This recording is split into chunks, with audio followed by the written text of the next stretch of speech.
Another day, another dollar. We got solo leveling glaze. Season 2 fights are insane from Mr. Sinchi himself. Let's get it. Are you really that inexperienced? Spicy. Best friend's older sister pulls you into the closet. Hold up. This is a different... This is not sister leveling. Oh my god, why am I recording again? We are only 2 episodes. It's just OBS. It's Sinchi's OBS. Let's see his profiles. Twitch, starting soon, second main monitor. Okay, it's pretty simple. It's pretty simple. What the fuck? Sora ASMR. Is he subscribed? He's not even subscribed to it. Okay. Okay, don't look at the My Little Pony video, okay? I'm just doing a little shoutouts to Scoot. Shoutouts to Scoot, the channel. I'm just showing my audience that the My Little Pony reactions go fucking crazy on YouTube, okay? That's what's happening here. Hold up. We're getting off topic, but hold on just 1 second. Sora ASMR. Oh. Beating you with the frying pan. This isn't yandere. This is pandere. Okay, no, stop. Focus. We're doing solo leveling. Am I recording again? We are only 2 episodes in season 2, and we already got a Michelin star action episode. Yes, sir. Icarus and Iron Bars versus Baruka was definitely up there as one of the best action episodes. That's right. And it's not Baruka, it's Baruka.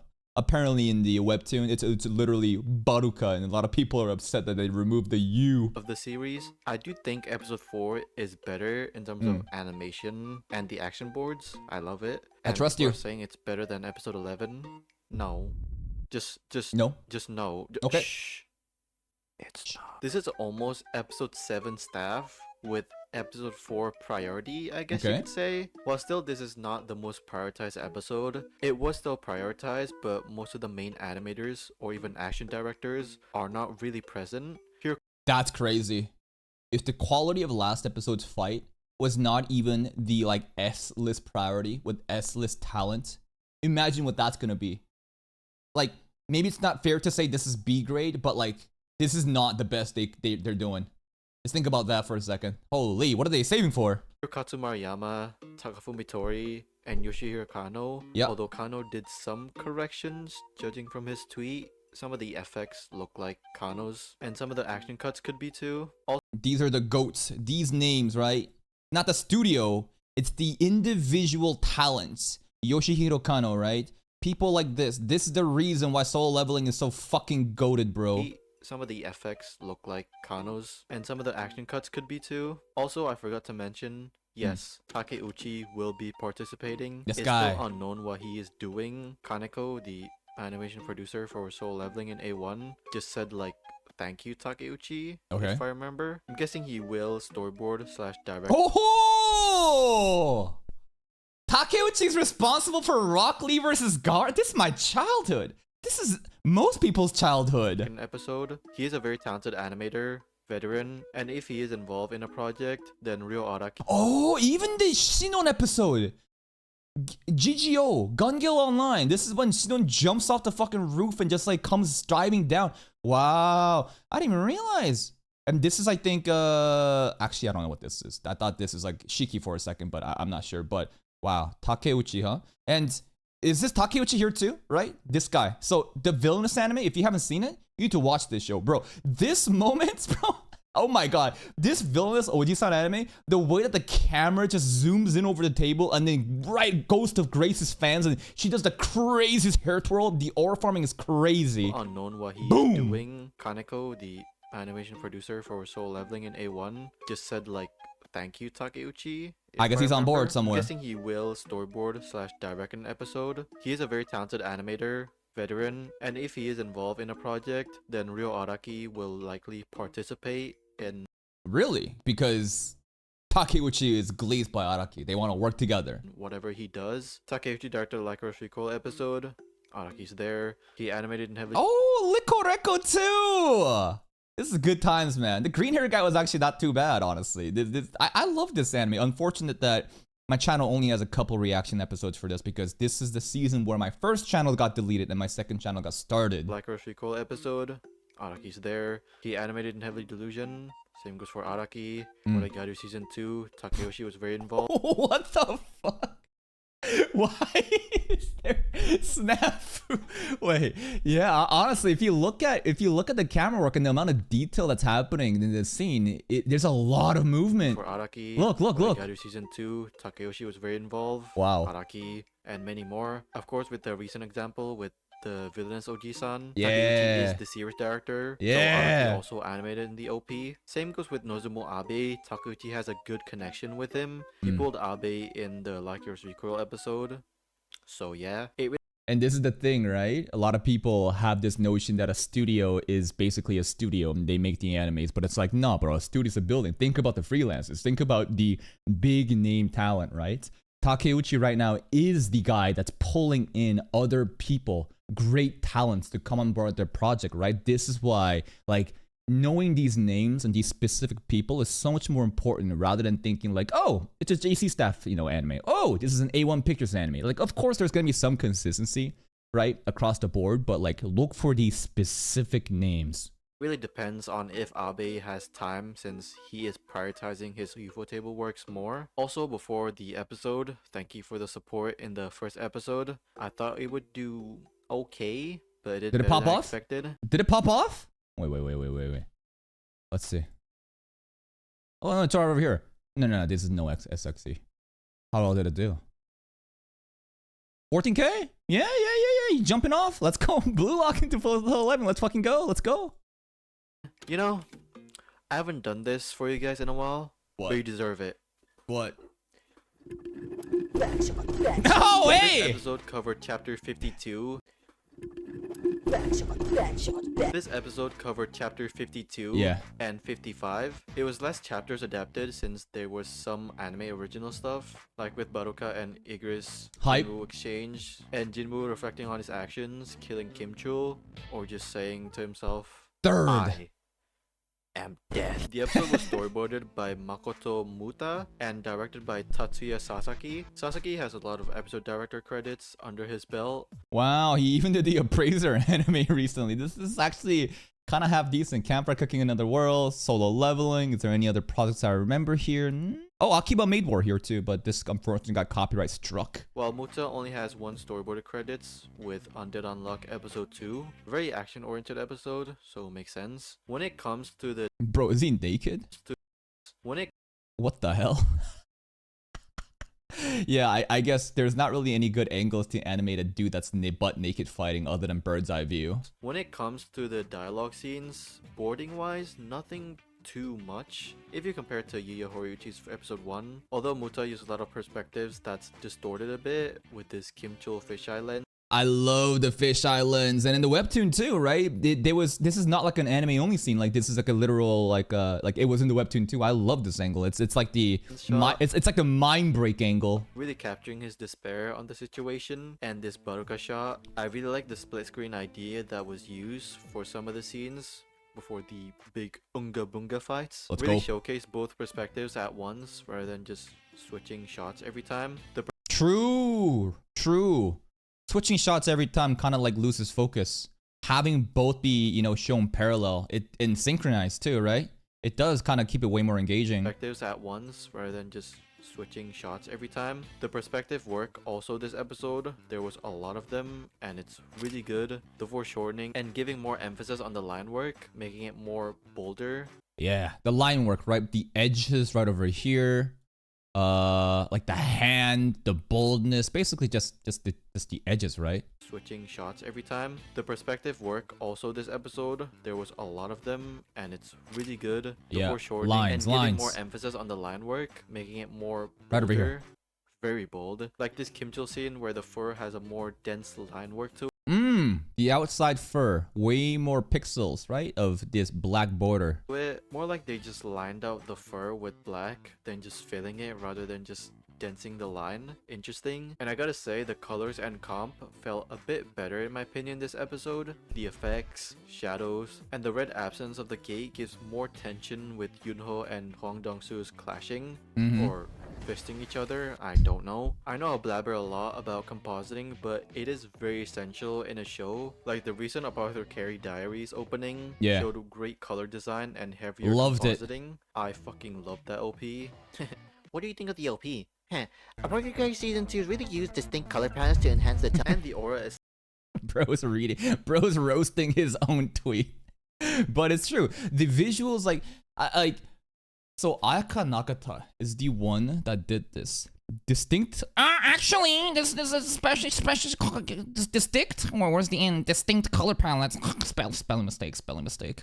Enhance the tone with nice background, visual ideas of mirror scenes, images that foreshadows the future using flowers. Oh, for sure. Right, the foreshadowing is there, but something about like the art style, and this was kind of like I felt this vibe too when watching the opening of the Guild Receptionist Solo Everything Takahashi Rie anime. That opening too, maybe it's like the brighter lighting. Does that make sense? When I look at this, it's a lot more brighter compared to the actual anime, right? Something about this looks really good. And the aura itself done in post mixed really well with the characters, unlike a certain show. While the action is the main highlight for this episode, Blue Lock's race. Highlight how consistently good the episode is. The movements are stellar, even for non-important scenes like this Kim Chul walk cycle or the elves and shadows fighting in the background. There's so many characters, but they still add really nice detailed movements with smearing works. Although the drawing quality. Wait, what? He pointed at this guy here. Movements with smearing works. Although the drawing quality can be a bit meh at times, since Tomoko Sudo is not chief ADing this episode. Sometimes the face structure can look a bit elongated, or the chin/jawline is very sharp in a bad way, or good way since people like seeing Jinwoo mewing. Yep. Or edging in my case. Action-wise, it's great. I do have little nitpicks about stuff. Some of the camera work was a bit too excessive, and some of the scenes needed a bit more build-up, like Jinwoo cutting an elf's head, and this one where Jinwoo suddenly appeared. I guess they went for like the shock factor, right? Like it did catch me off guard entirely, and I loved it, but having a little more build-up may have had the payoff even more exaggerated. Could build up the scene a bit more, but again, nitpicking. A lot of the fights were snappy and energetic, like soul leveling always is, or just getting jumped. Should I make those videos, guys? Yes. Soul leveling jumping videos, guys. Or just do it. Talk about scene by scene, then adding some jokes.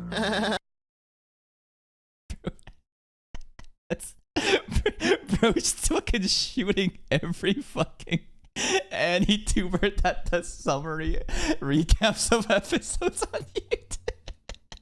Hey, I'm not the one doing it. He's doing it. For the people that might get mad at that, yeah, it's a joke. I'm joking. It's a joke. Not really. Or am I? But I'm joking. Or am I? The speed was really captured through the camera movement and action boards that's very ambitious, playing around with complex perspectives that execute perfectly, while also playing around with the environment using the snow as like a smoke screen, or little details like snow stuck on Jinwoo's shoe, then falling off. What? No, I didn't even realize that. That is so sweaty. Shoe, then falling off of it. Wow. With additional background animation, it's easier to comp since the snow is basically one single color, white, with maybe some gradients. Compared to like the Demon Castle fight in season 1, the texture was the ground, right? It's not just one simple color. A bit more detailed, and in the final product, it felt overbearing. While this episode was consistent in terms of movement, even for character acting scenes, there was some highlights. And I mentioned that this is Kim Chul actually walking and in confronting our group and giving them the ultimatum. He's mauling that, you guys had the winter jackets and the hot dogs, and that's why I lost. It was really good. I love the expressiveness. Some highlights, and I mentioned that this is similar with episode 7 because Elo Studio is involved in this episode. Okay. They did some key animation work with their in-house animators. Lee Min-jae, Korean guy.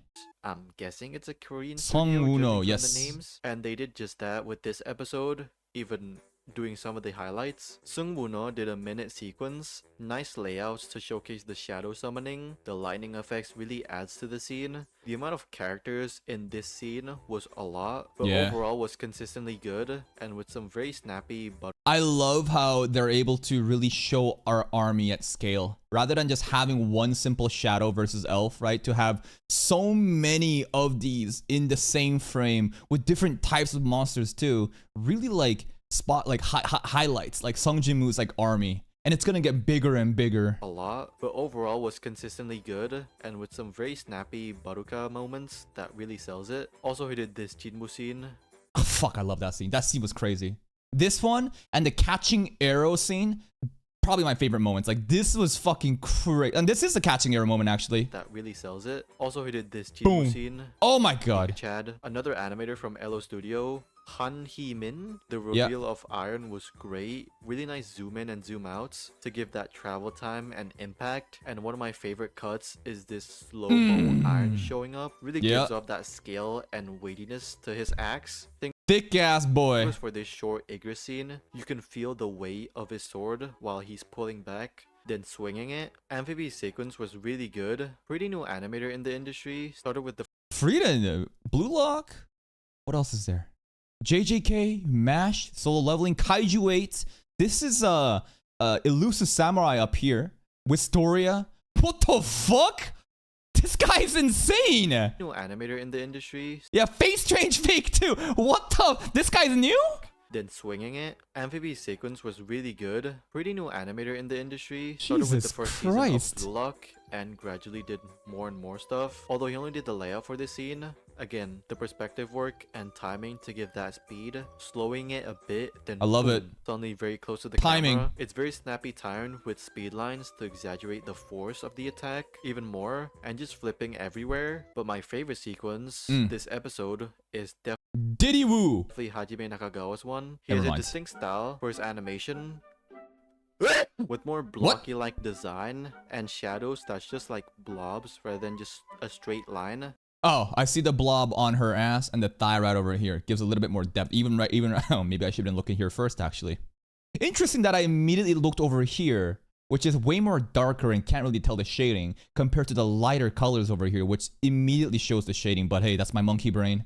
That's very noticeable. We saw a lot of instances in season 1 with his style, although we didn't see him animate any fast-paced action that much. We finally see it with this episode. I mean, you can just tell how the chief ADs and ADs didn't touch any of his works. His bold usage of Meaning it's that good.